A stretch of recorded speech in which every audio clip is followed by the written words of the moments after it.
pessoal, estamos aqui retornando e aproveitando para deixar um abraço aí a Irene Maria, que pediu para a gente deixar um abraço para o pessoal de Matias Olimpo, né? A Faele, a Vanessa, a Olívia, a Bruna, a Isabelle, né? Então, grande abraço aí a vocês, ao pessoal de Pajeú, ao pessoal de Floriano, Murici dos Portelas, Paz Landim, né? E os demais municípios estão aí nos acompanhando. Então, satisfação enorme aqui, a gente está apresentando os princípios fundamentais aplicados ao direito penal, né? Então, a gente vai continuar aqui com os princípios, em seguida a gente passa para as disposições, né, da aplicação da lei penal e os conceitos e a evolução da teoria do crime. Então, vai ser muito interessante, né? A gente tem 3 temas na aula de hoje que vão trazer, né, de forma rica, muito conhecimento importante para a formação de vocês dentro do curso técnico em serviços jurídicos. E vamos seguir aqui aos princípios, tá? O que é que a gente tem aqui?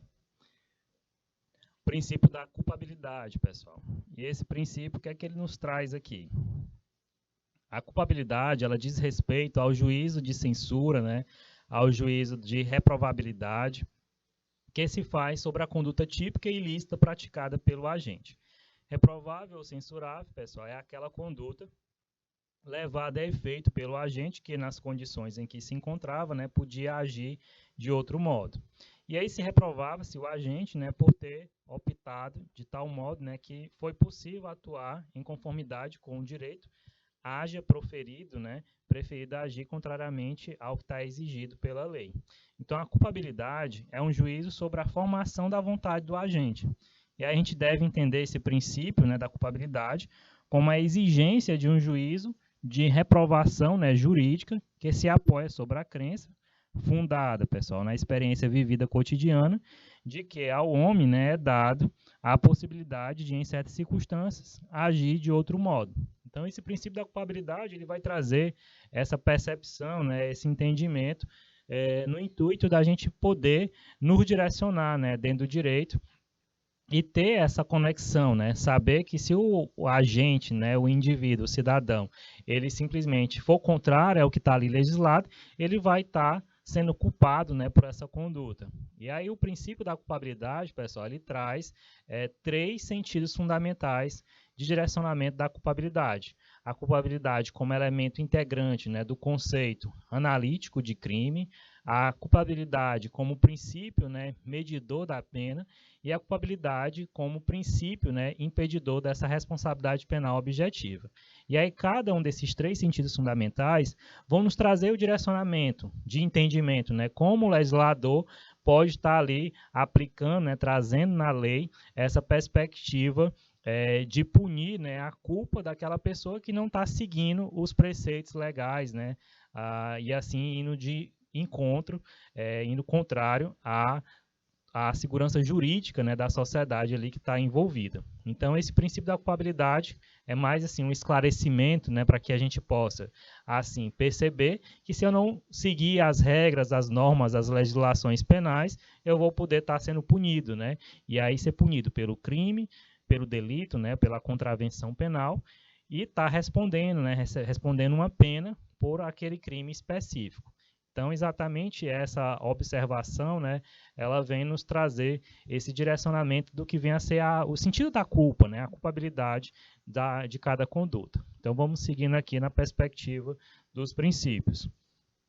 Princípio da legalidade, pessoal. E esse princípio aqui ele é um princípio bem tranquilo, porque ele está presente, né, no direito constitucional, no direito administrativo, nos direitos que vão fazer parte da grade do curso de Serviços Jurídicos. Então, o princípio da legalidade, pessoal, ele vem no inciso 39, né, do artigo 5º da Constituição Federal, e diz o seguinte: não há crime senão a lei anterior que o defina.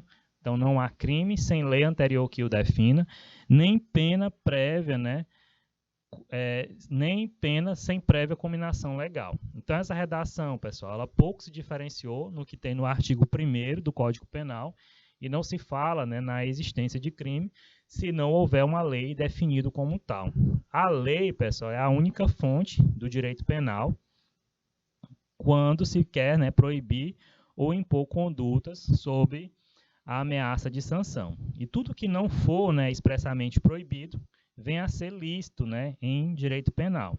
Então, aqui é uma fala também muito importante nesse entendimento do direcionamento do princípio da legalidade, porque se o agente, pessoal, ele não tem ali, o legislador, ele não se preocupou, né, com uma determinada conduta, né, que venha a ser um crime importante a ser legislado, o princípio da legalidade ele não vai poder ser aplicado, né, porque o princípio da legalidade ele traz a seguinte informação, que só pode punir se houver um crime anterior, né, que já defina, que já tem uma penalização ali para aquela ação, para que assim o juiz, né, que vai estar ali sentenciando, analisando aquela situação, ele venha realmente punir.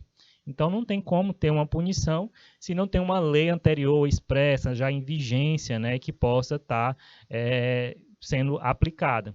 Então, por intermédio da lei, pessoal, existe a segurança jurídica, né, do cidadão de não ser punido se não houver uma previsão legal, né, criando o tipo incriminador. E aí define as condutas proibidas, né, seja comissivas, omissivas, sobre a ameaça de sanção. Então, esse princípio da legalidade ele é muito importante, né, e ele vai estar influenciando não só o direito penal, mas a todos os direitos, né, que a gente tem vivências dentro desse processo formativo, justamente para trazer, né, esse direcionamento para o legislador, né, a estar criando leis específicas, né, para as condutas que são chamadas pelo clamor social, pela importância para aquela sociedade, e é assim que vai se punir. Então, as punições, né, mais severas contra a agressão contra a mulher, por exemplo, elas só foram possíveis após a lei Maria da Penha, né, que foi em 2006 que trouxe, né, esse direcionamento para a punição dos companheiros, né, das pessoas que tinham afinidade exatamente, marido, namorado, um parente ali que tem vínculo afetivo, né, e viesse a cometer um ato contra uma mulher. Então, a partir da Lei Maria da Penha, é que se pôde exatamente, né, o juiz, né, aquele que estava ali no poder de sentenciar as situações, de analisar, usar a lei, né, para poder aplicar de uma forma severa. Até antes de 2006, né, antes da criação da Lei Maria da Penha, era aplicado o direito penal comum normalmente, né? Então não tinha uma severidade como se tem após a inclusão, né, da lei que está em vigência, que é a Lei Maria da Penha. Então essa é uma das leis, né, e várias outras leis, pessoal, que vão impactar, né, que só vai ser cobrado após a sua real implementação, né? Então, não tem como se cobrar um crime se não tem uma lei anterior que venha estar direcionando essa criminalização. Então, não tem como uma pena, né, ser cobrada sem uma prévia cominação legal, tá certo? O que é que a gente ainda tem aqui? A gente tem o mapazinho do professor Rogério Greco, né, que traz os principais pontos do princípio da legalidade. Ele proíbe, pessoal, a retroatividade da lei penal, proíbe também a criação de crimes, né, e penas através dos costumes, proíbe o emprego, né, da analogia para criar crimes, né, fundamentar ou agravar penas, e proíbe a incriminações, né, vagas e indeterminadas. Então, esse quadro ele traz um resumo, né, geral desse entendimento do princípio da legalidade, vem a contribuir, né, no nosso processo formativo e nos direcionar ao entendimento, né, de como é que o legislador vai olhar para esse princípio. A gente tem também, pessoal, o princípio da extraatividade da lei penal. O que é que esse princípio está querendo nos dizer? Então, uma lei penal, mesmo depois de revogada, ela pode continuar a regular, né, fatos ocorridos durante a sua vigência ou retroagir para alcançar aqueles que aconteceram, né, anteriormente à sua entrada em vigor. E essa possibilidade, pessoal, que é dada à lei penal, para se movimentar no tempo, né, vai se chamar de extratividade. Então, a regra geral, pessoal, aqui é exatamente trazida, né, no próprio texto da Constituição Federal. É o da irretroatividade impégios. A da absoluta impessoalidade da lei penal, né, retroagir para, de qualquer modo, né, prejudicar o agente. A gente tem exceção, né, a regra aqui nessa situação, que é a retroatividade em milênios, quando a lei vier também, de qualquer modo, né, a favorecer, conforme se tem, né, no inciso 40 do artigo 5º da Constituição Federal. A lei penal não retroagirá, salvo para beneficiar o réu, né? Então, a exceção está basicamente aqui. De modo geral, ela não vai retroagir, mas se for para beneficiar o réu, ela pode sim entrar nesse contexto. O Princípio da territorialidade, pessoal. O que é que nós temos aqui? É um princípio também muito importante. A gente tem o artigo 5º caput do Código Penal, que determina, né, a aplicação da lei brasileira sem prejuízo de convenções, tratados e regras de direito internacional ao crime cometido no território nacional. Então, a regra do nosso país é da territorialidade. No Brasil, pessoal, não se adotou uma teoria, né, absoluta da territorialidade, mas sim a teoria conhecida, né, como temperada. Haja vista que o Estado, né, mesmo sendo soberano, em determinadas situações ele pode abrir mão da aplicação da legislação em virtude, né, de convenções, tratados e regras de direito internacional que ele segue, né? E o Brasil segue alguns tratados e convenções e regras do direito internacional. Aqui, pessoal, a gente traz o sentido, né, do que vem a ser o território em sentido estrito. Então, o nosso território, a gente pode considerar ele a abrangência do solo e subsolo, sem solução de continuidade, né, e com limites reconhecidos, as águas interiores, né, o mar territorial, a plataforma continental e o espaço aéreo. O princípio da extraterritorialidade. Outro princípio também importantíssimo a nossa atenção. Esse princípio, pessoal, ele preocupa-se com a aplicação da lei brasileira às infrações penais, né, cometidas além das nossas fronteiras em países estrangeiros. Então, a extraterritorialidade ela pode ser incondicionada ou condicionada. A gente vai explicar as duas possibilidades. A extraterritorialidade incondicionada, ela vem a ser, pessoal, a possibilidade de aplicação da lei penal brasileira a fatos ocorridos no estrangeiro, sem que, para tanto, né, seja necessário o concurso de qualquer condição. Então, as hipóteses, pessoal, de extraterritorialidade incondicionada, elas vão estar previstas, né, no inciso 1 do artigo 7º do Código Penal, que a gente vai mostrar aqui para vocês.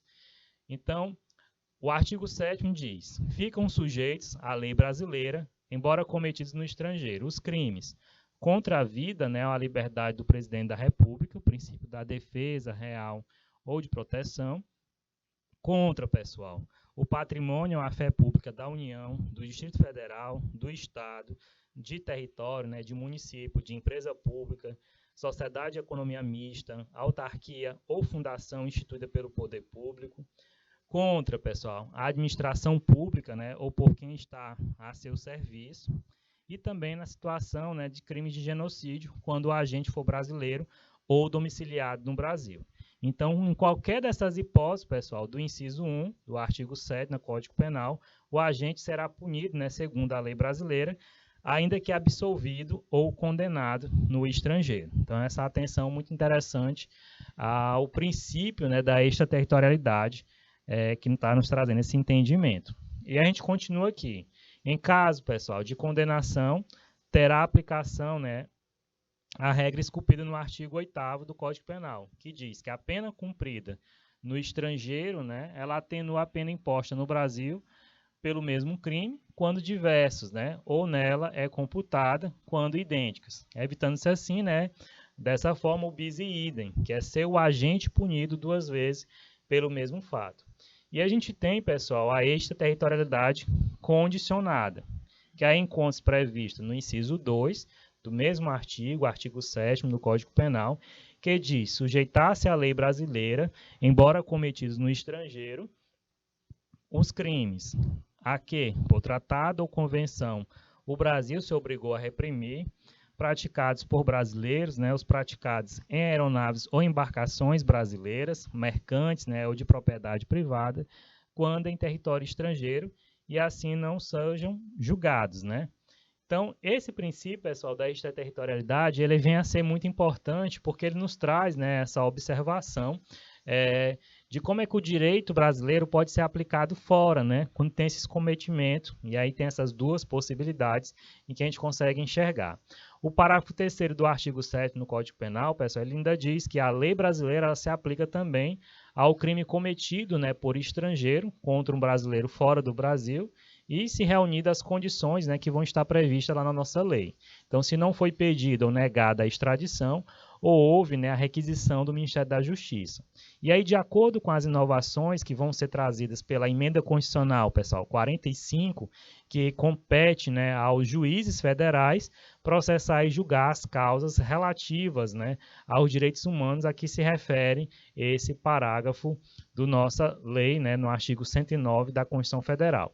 Então, esse princípio da extraterritorialidade, eles nos trazem, né, embasamento para que o legislador reflita, né, de como é que pode ser punido essa situação de um crime, né, que venha a ser cometido ou contra o presidente da República, ou contra um brasileiro, né? Então tem todas as possibilidades que vão estar vinculadas nesse artigo 7º, né, do Código Penal, que vão trazer todas as nossas observações.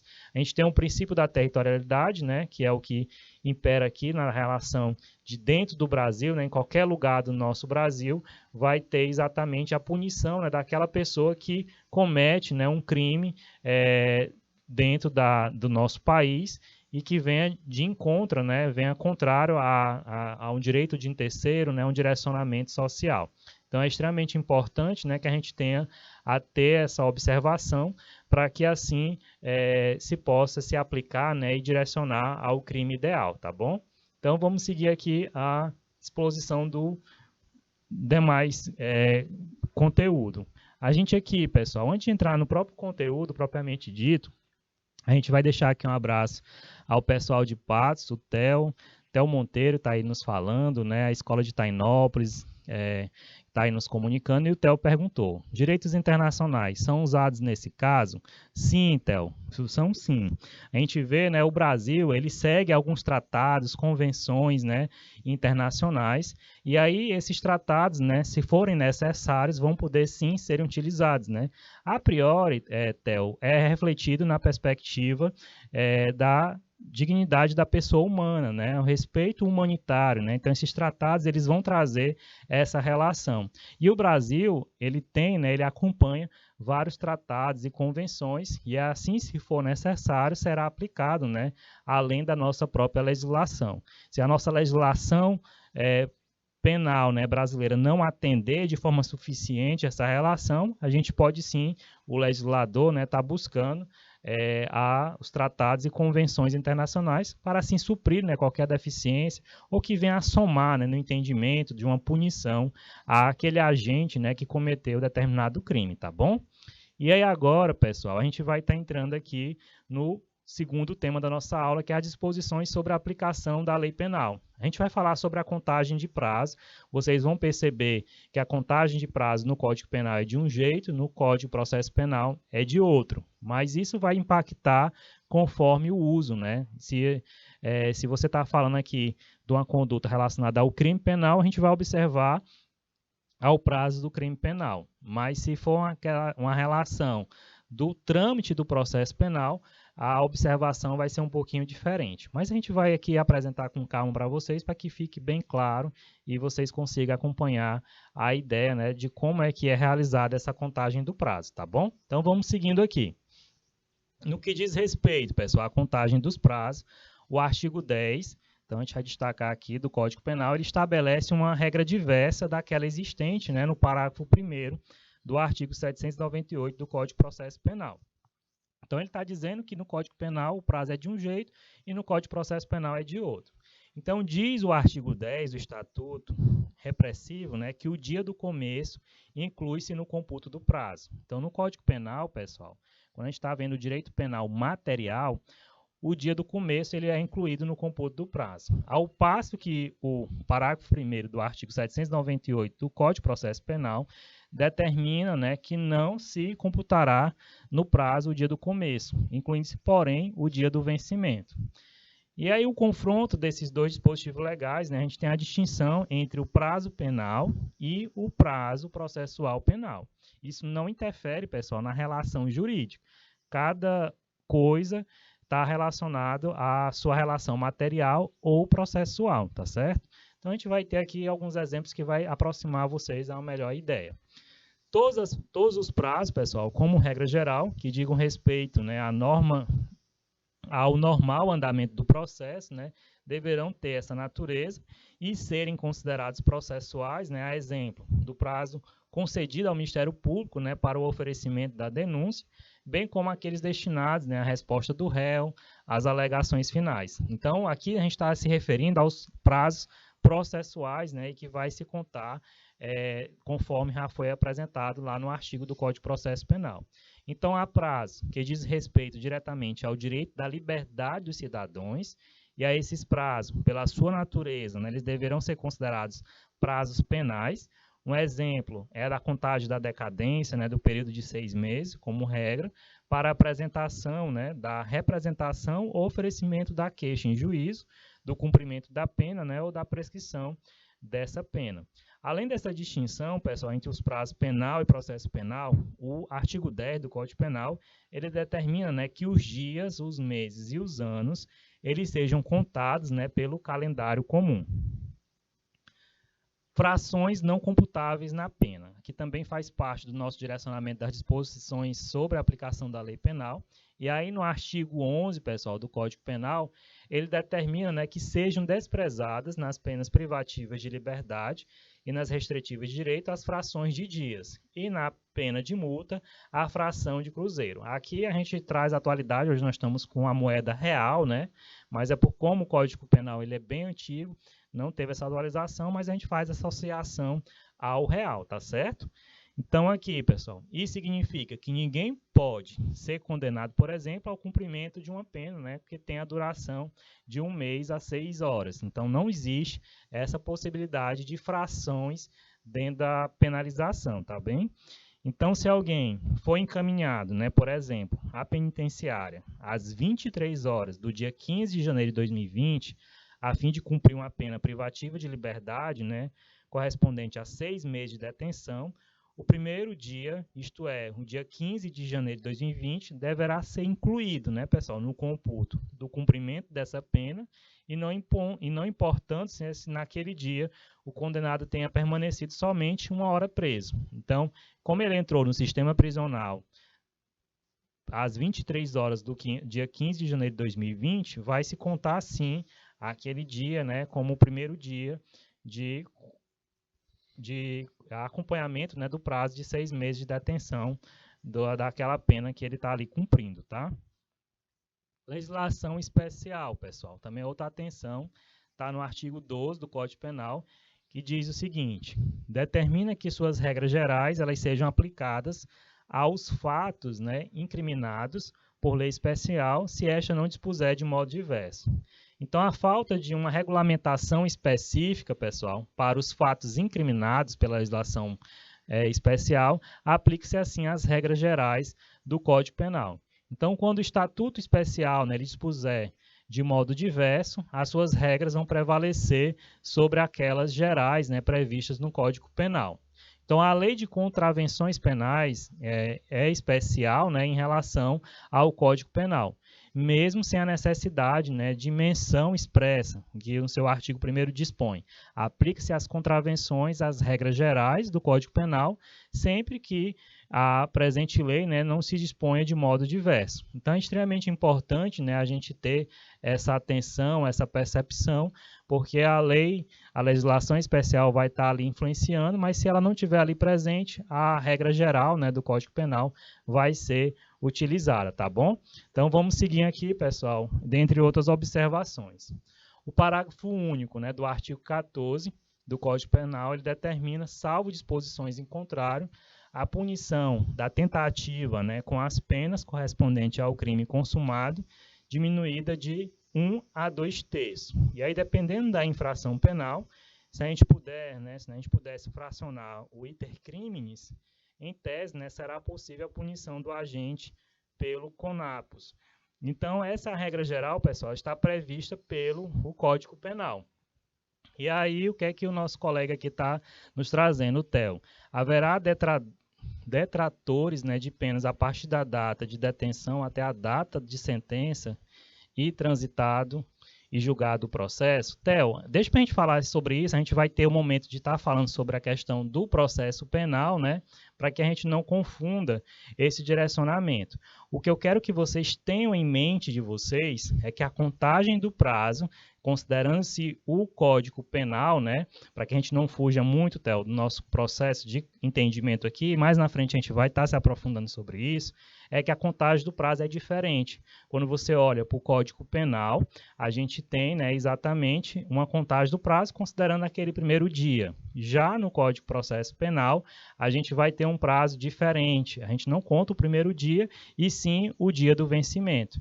Então, quando se vai ter, o réu está ali tendo que responder a um processo, ele tem um prazo, né, de 5 dias, por exemplo, não se conta o primeiro dia, se conta assim o último dia, né, como vencimento, para que ele possa se manifestar, que ele possa agir nessa relação, tá certo?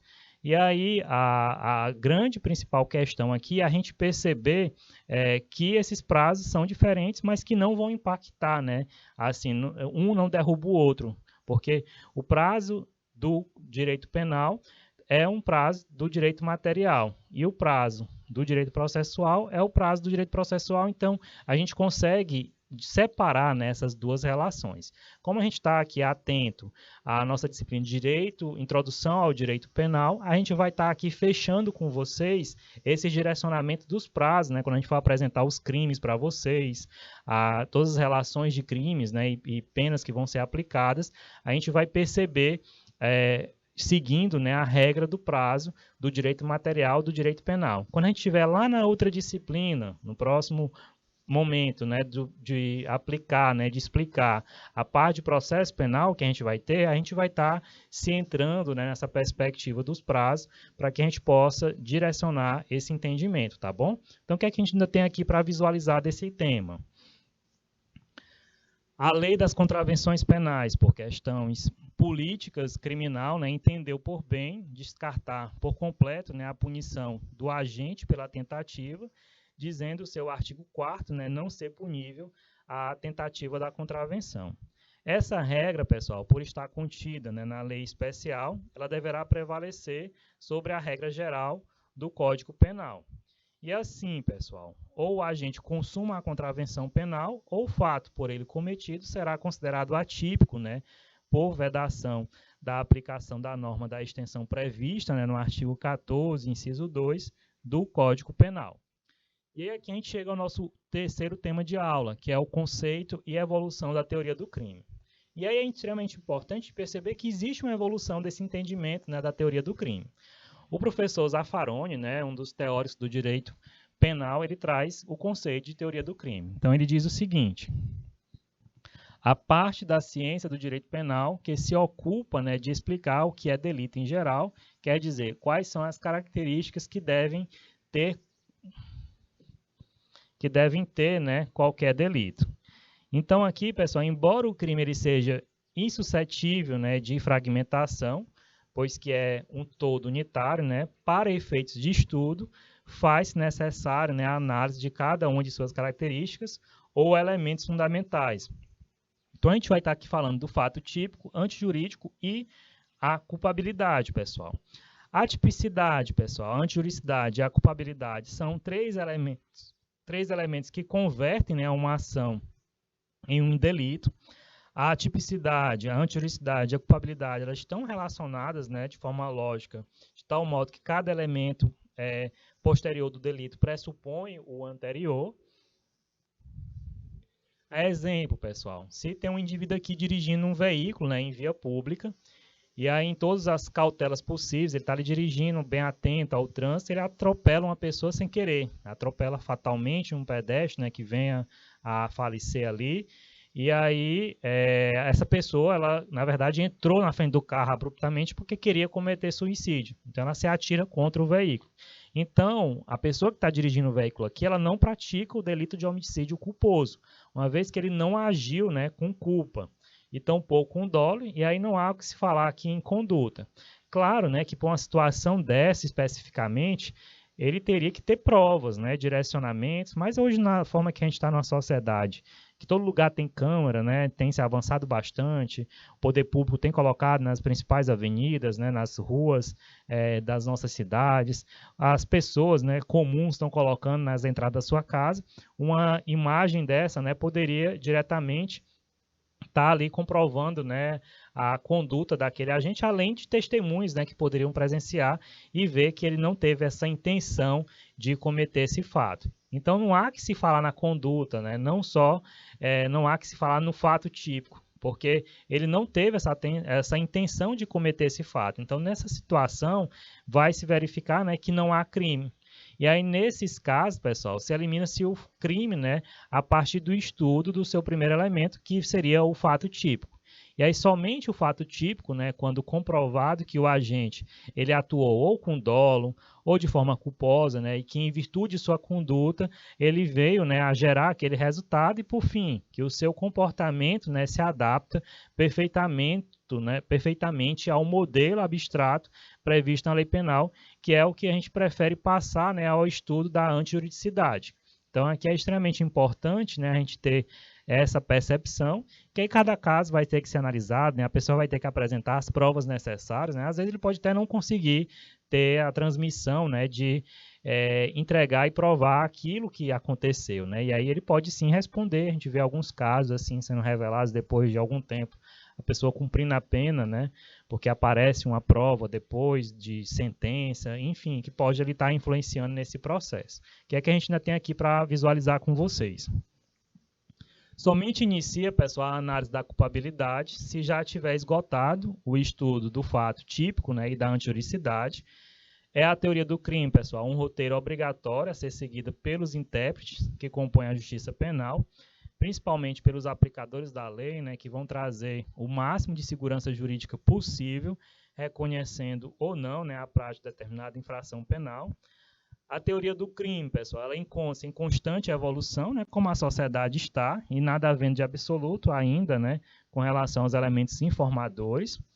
Desde os seus primeiros estudos, né, até os dias atuais da teoria do crime, ela foi se desenvolvendo ao longo dos anos, né, e sempre com a finalidade, pessoal, última de trazer ao máximo, né, a tão desejada segurança jurídica, não permitindo, né, que fatos semelhantes sejam julgados de forma diferente. Então, a teoria do crime tem essa preocupação e essa atenção.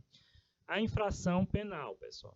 E aqui a gente vai entender, né, a diferença dos termos: crimes, delitos e contravenções penais. Então, será crime, pessoal, diferente de delito? Ou será que são expressões sinônimas? Ou ainda, há diferença entre crime, delito e contravenção? Então, para a gente responder essas indagações, é preciso a gente saber, né, que o nosso sistema jurídico penal ele adotou, de um lado, as palavras crime e delito como expressões sinônimas, né? Então, aqui é sinônimos, e de outro, as contravenções penais. Então, a infração penal, pessoal, ela vem a ser o gênero e refere-se, né, de forma abrangente a crime ou delito, que são sinônimos, e as contravenções penais. E aí os crimes ou delitos e contravenções penais são espécies da infração penal, tá bom? Extremamente importante a gente entender essa observação. A diferença, pessoal, entre crime e contravenção. Então, inicialmente, deve ser registrado, né, que o legislador ele adotou o critério para a distinção entre essas duas perspectivas. O artigo 1º, pessoal, da Lei de Introdução ao Código Penal, ele traz essas observações. Então, ele vai dizer o que vem a ser crime. Então, crime vai ser, ele considera crime a infração penal a qual a lei comina, né, a pena de reclusão ou de detenção, quer de forma isoladamente, quer alternativa ou cumulativamente com a pena de multa. E a contravenção, pessoal, ele também traz aqui o entendimento.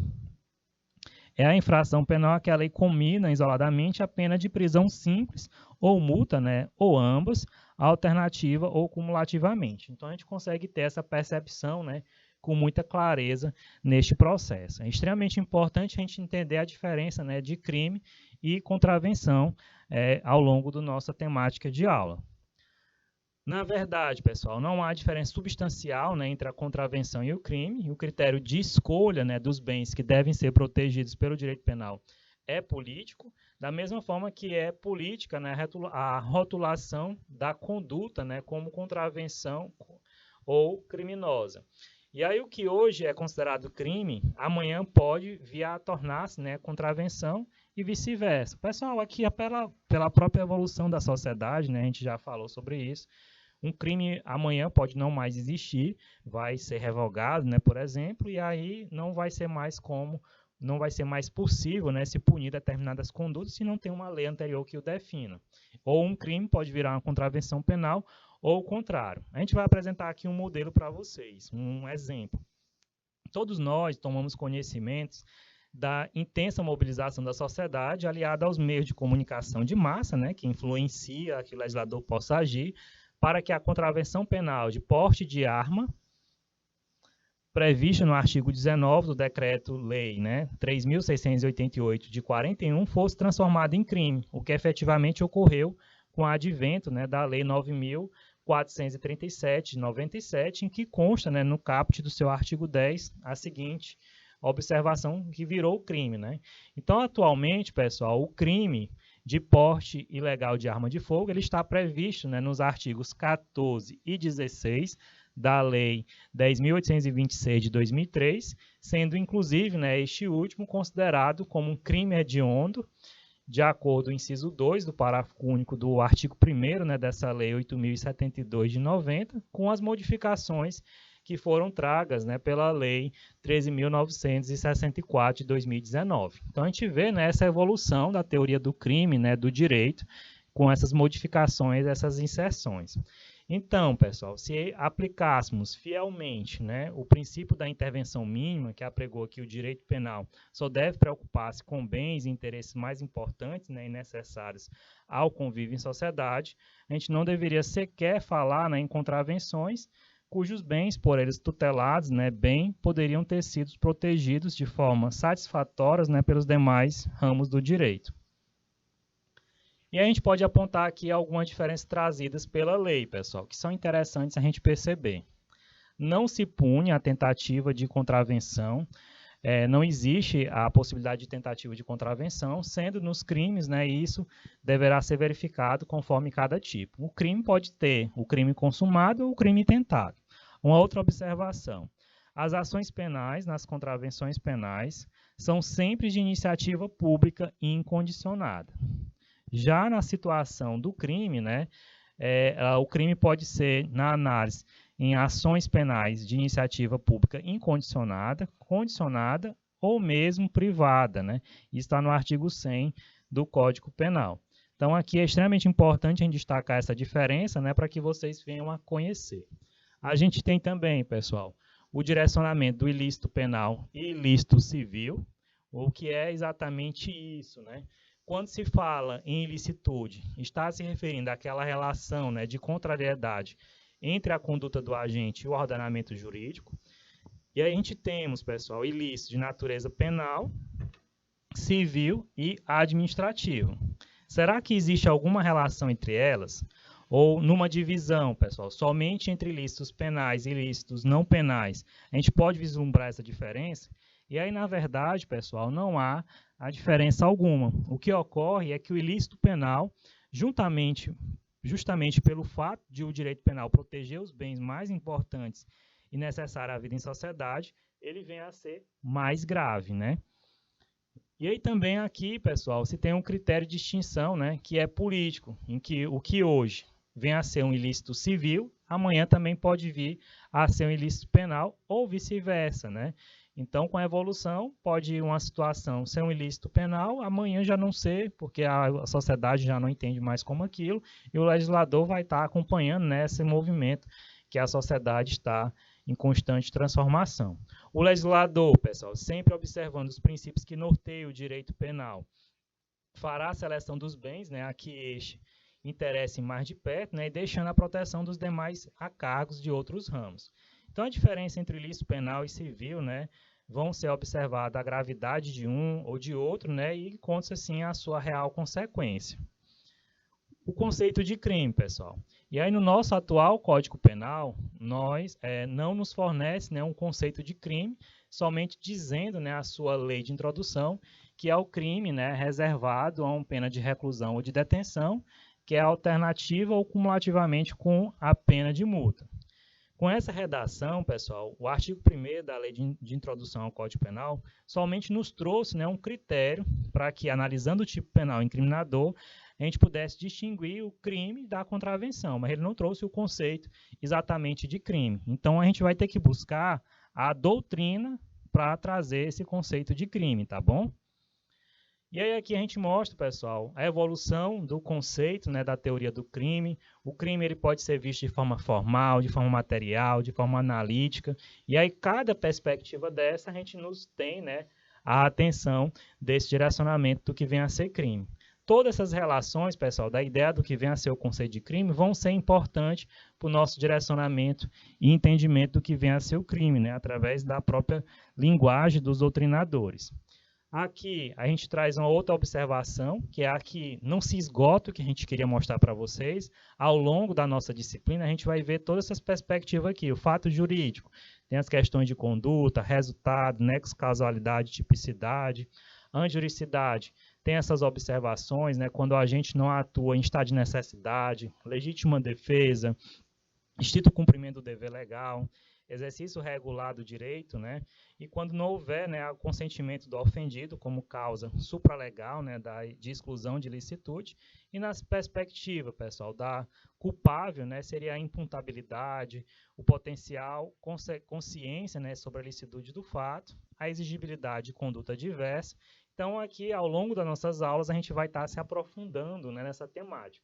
É um quadro importante para que vocês tenham essa percepção, né, do que, como é que a gente pode visualizar o crime, e assim, né, a gente vai conseguir se aprofundar nas próximas aulas sobre essas temáticas. Hoje, pessoal, a maioria dos códigos penais do mundo, eles reproduzem a definição de delito, né, e grande conquista dogmática é o delito que traz o comportamento, né, típico, antijurídico e culpável. Isso nem sempre foi assim, né? Mas a gente vê a modificação, principalmente depois de 1906, que trouxe esse conceito tripartido do delito. E aí, a partir de 1906, é que foi se consolidando, né, esse conceito analítico da ideia do que vem a ser crime, tá? E aí aqui, pessoal, a gente chega à parte final do nosso conteúdo. É o momento da gente visualizar e fazer um resumo geral, né, do que a gente trouxe de conteúdo para vocês aqui.